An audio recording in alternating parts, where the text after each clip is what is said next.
prendre trop au sérieux vos cristallismes. La philosophie se vit, elle ne s'applique pas. Et ceci à tout moment, tous les jours. C'est ce qui fait la joie ou la peine de l'existence. Il est temps de stationner maintenant sur notre système solaire.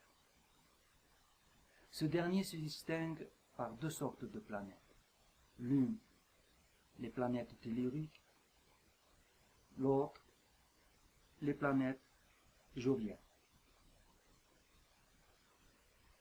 Le reste, pour le moment, est à négliger. La première remarque est que les planètes telluriques se sont ou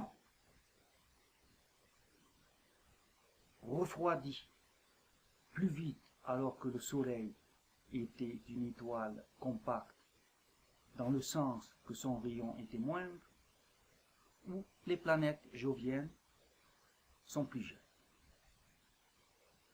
À noter que notre univers est toujours en rotation. La matière se prive du temps. L'énergie se rassasie d'espace. Dimensionner notre univers donne un rapport. Le déterminer donne un produit. C'est ce qui aboutit à la théorie du partage. Le système solaire a donc la particularité de s'étendre sur une surface homogénéisée et dans un volume agité.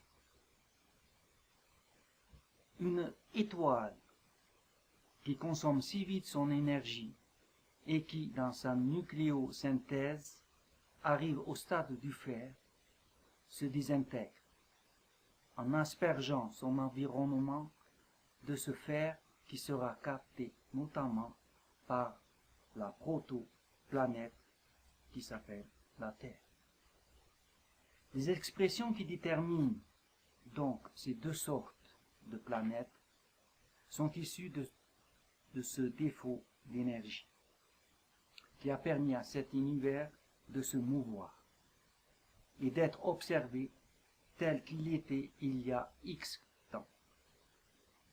Dans cette optique, plus que la source s'éloigne, plus que l'onde vire au rouge, les étoiles arrivées au stade de formation du carbone diffusent déjà sur ce rouge. En outre, les géantes rouges, qui sont considérées comme âgées, sont froides. Plus que le vide se refroidit, plus qu'il se contracte. Mais l'association d'idées n'est pas un passage pour traverser les murs.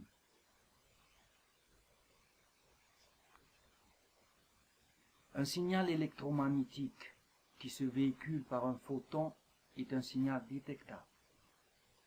Sur Jupiter, il a été constaté que dans des conditions joviennes, le photon émis qui dépasse la célérité devient un tachyon qui a pour effet de diminuer la charge. La fraude détrône le talent. Le mensonge déloge l'impartialité. La tricherie efface l'honnêteté. Fausser détruit la vérité. Tromper anéantit l'autre. Les lauriers perdent ainsi de leur couleur.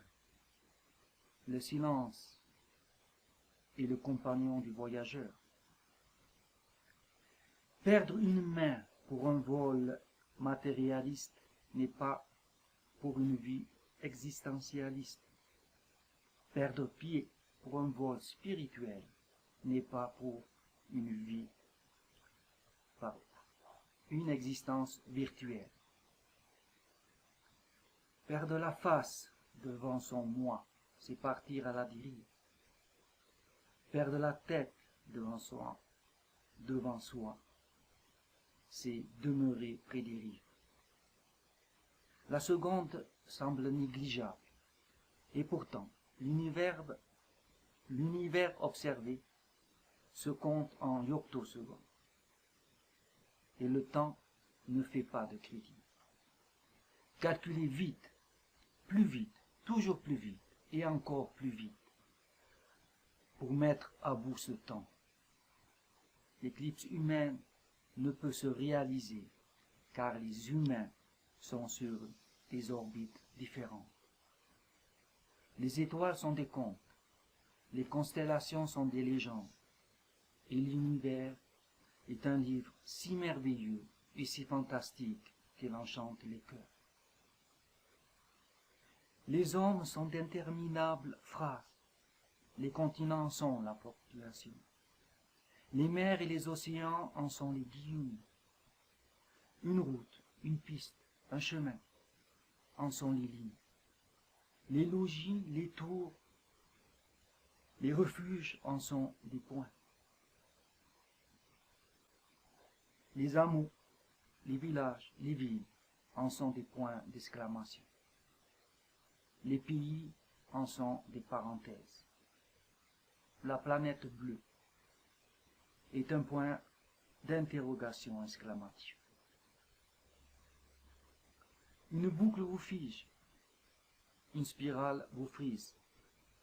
Ciel bleu, yeux bleus, cheveux de feu, ce n'est qu'un jeu.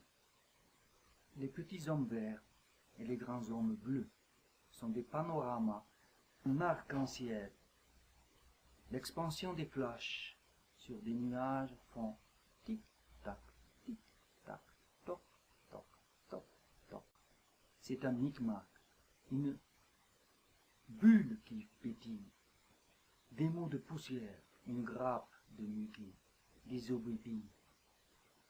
Hors du temps, en dehors de l'espace, en une yoctoseconde, sonne l'interlude. C'est un petit manège sur Terre, du système Sol et des divagations au retour sur la Lune. Rien dire, rien faire, rien voir, rien entendre. Le silence, rien que le silence. Tout à rendre le sourire, tendre les bras, prendre la tête, remuer les mots gras. Rien entendre, rien voir, rien faire, rien dire, c'est encore plus pire. Les lettres construisent des édifices. Les nombres établissent des artifices. De la lettre au nombre s'ouvrent des univers. Du nombre à la lettre se limitent les mots.